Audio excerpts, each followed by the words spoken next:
그날 삼천포의 아침은 여느 때와 같이 평화로웠습니다. 바다로 이어지는 작은 길 위에는 노란 햇살이 길게 뻗어 있었고 바람은 짭짤한 파도 냄새와 효영의 가게에서 풍겨오는 특유의 건어물 향기를 싣고 왔습니다. 그는 분주하게 진열대를 다시 확인하며 손님 맞을 준비를 위해 건어물 봉투 하나하나를 반듯하게 정리하고 있었습니다. 그의 머릿속에는 곧 닥칠 이례적인 사건에 대한 어떤 예상도 전혀 없었습니다. 그날 가게는 비교적 손님이 많았고 많은 현지 주민이 물건을 사러 들렀으며 몇몇 관광객은 나무 선반에 깔끔하게 걸린 건어물을 신기한 듯 구경하며 멈춰 섰습니다. 효영은 소박한 차림새의 체크무늬 셔츠와 앞치마를 두르고 평소처럼 한 사람 한 사람에게 상냥하게 인사를 건넸습니다. 하지만 그가 한 할머니의 주문을 포장해 드린 후 막 고개를 들던 순간 가게의 나무 문이 활짝 열리며 익숙하면서도 지극히 뜻밖의 인물이 안으로 들어왔습니다. 그 사람은 다름 아닌 재하. 감성적인 목소리와 잘생긴 외모로 수백만 팬을 사로잡았던 바로 그 유명 가수였습니다. 재하는 효영의 동생인 서진의 절친한 형이었습니다. 서진에게서 그들의 돈독한 관계에 대해 여러 번 들었음에도 효영은 가게에서 직접 재하를 만난 적이 없었고 그가 들를 것이라고는 한 번도 생각해 본 적이 없었습니다. 그래서 그 익숙한 얼굴을 알아봤을 때 효영은 마치 얼어붙은 것처럼 건어물 봉투를 든 채로 몇 초간 멍하니 서 있었습니다.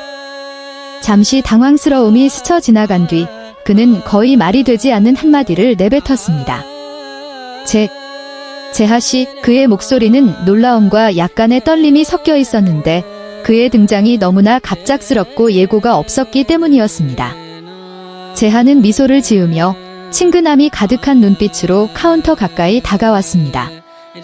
효영씨 맞으시죠? 저는 서진이 친구 재하입니다. 오늘 근처에서 공연이 있어서 오는 길에 형님 가게가 어떤지 보려고 잠시 들렀습니다. 재하의 자연스럽고 친근한 말투는 어색한 분위기를 덜어주었지만 효영의 마음속 놀라움은 아직 가시지 않았습니다. 그는 재하와 악수를 하기 위해 손을 내밀었고 그 단단한 악수를 통해 따뜻함과 진심을 느낄 수 있었습니다. 가게 안에 몇몇 손님들이 재하를 금방 알아보고 수군거리기 시작했습니다. 어떤 사람들은 몰래 휴대폰을 꺼내 사진을 찍었고 다른 사람들은 수줍게 사인을 요청했습니다. 흥미롭게도 재하는 전혀 불편한 기색 없이 오히려 즐겁게 사인을 해주고 사람들과 함께 사진을 찍어주어 평소 고요하던 건어물 가게 공간에 활기차고도 놀라운 풍경을 만들어냈습니다. 인파가 잠시 잠잠해지자 효영은 재하를 가게 구석의 테이블로 안내하고 따뜻한 차 한 잔을 따라주었습니다. 두 사람은 대화를 시작했고 재하는 오래전부터 서진에게서 이 건어물 가게에 대해 각 생선의 특유한 맛과 효영이 품질을 유지하는 방식에 대해 들어왔다고 말했습니다. 심지어 서진은 그의 건어물을 재하에게 가져다 주어 맛보게 한 적도 있었고 그 맛은 가수에게 깊은 인상을 남겼습니다. 하지만 바쁜 일정 탓에 재하는 오늘까지 방문할 기회가 없었습니다. 효영은 들으면서 미소를 지었고 자부심과 감동이 뒤섞인 감정을 느꼈습니다. 그는 본래 칭찬 한마디에 쉽게 마음이 흔들리는 사람이 아니었지만 재하와 같은 유명인이 시간을 내어 방문하고 자신의 노력을 칭찬해주는 것에 진심으로 마음이 따뜻해졌습니다. 그는 재하를 데리고 가게를 한 바퀴 돌며 각 건어물의 종류, 신선한 생선을 고르는 법, 맛을 유지하기 위한 건조 및 보관 방법에 대해 소개해 주었습니다. 재하는 정말로 이 일에 관심이 있는 사람처럼 주의 깊게 듣고 때때로 고개를 끄덕이며 질문을 던졌습니다. 대화는 단지 건어물 이야기에만 그치지 않았습니다. 두 사람은 삼천포 바다에 대해 해산물의 맛과 얽힌 어린 시절의 추억에 대해 이야기했고 심지어 음악에 대해서도 논했습니다. 효영은 대도시에서 사는 예술가임에도 불구하고 재하가 어부들의 삶에 대해 꽤 많이 이해하고 있다는 사실에 놀랐습니다. 재하가 음악과 바다에는 공통점이 있다고 말했습니다. 둘 다 진심이 필요하다는 것이었습니다.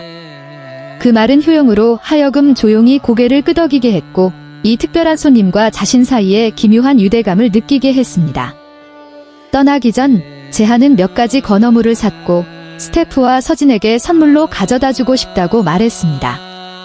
그는 또한 근처에서 공연할 기회가 생기면 다시 오겠다고 약속했습니다.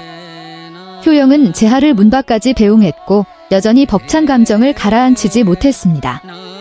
문이 닫혔을 때 그는 이 특별한 순간을 기억하려는 듯 깊은 숨을 들이쉬며 몇 초간 그 자리에 서 있었습니다. 불과 몇 시간 후 가수 재하, 삼천포 건어물 가게 깜짝 방문 이야기는 손님들이 찍은 사진들 덕분에 소셜미디어에 퍼져나갔습니다. 많은 사람들이 흥미를 보이며 재하의 친근하고 다정한 모습을 칭찬했고 효영이 그런 특별한 손님을 맞이한 행운아라며 칭찬하는 것도 잊지 않았습니다. 서진은 소식을 듣고 전화기 너머로 크게 웃으며 형을 놀렸습니다. 제가 말했잖아요. 재하 형 좋은 사람이라고. 노래만 잘하는 줄 알았더니 형 가게 보러 이렇게 멀리까지 오다니 대단하지 않습니까? 그날 밤 가게 뒤편의 집에서 홀로 앉아있던 효영은 때로 가장 아름다운 일들은 예기치 않게 찾아온다는 것을 문득 깨달았습니다. 평범해 보였던 아침이 잊을 수 없는 추억이 된 것은 단지 유명 스타의 등장 때문만이 아니라 이전에 한 번도 만난 적 없는 사람들을 포함한 주변 사람들에게서 진정한 존중과 애정을 느꼈기 때문이었습니다. 그리고 그것이 그날 밤 내내 그를 미소 짓게 만든 이유였습니다.